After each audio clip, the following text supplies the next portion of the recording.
ये चुकंदर को कट करेंगे। ये देखिए एकदम इजीली, बहुत ही सॉफ्ट होता है चुकंदर। कैरट तो हार्ड होता है, लेकिन चुकंदर बहुत सॉफ्ट होता है एकदम इजीली। आप घर पे या अपने क्लाउड किचन में, अपने रेस्टोरेंट में, फास्ट फूड में चॉप कर सकते हैं। जैसे कि गोविंद इंडियन फास्ट फूड में चॉप किया जा रहा है। ऑनर ही हूँ मैं, शेफ का ही काम कभी कभी करता हूँ शौक में।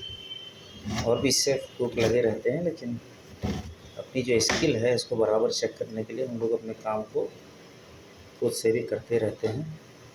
इससे थोड़ा सा अपना कॉन्फिडेंस और प्रैक्टिस बनी रहती है। ये देखिए,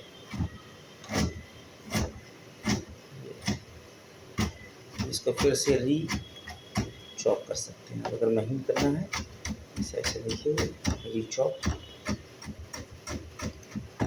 तो इस तरीके से कर सकते हैं।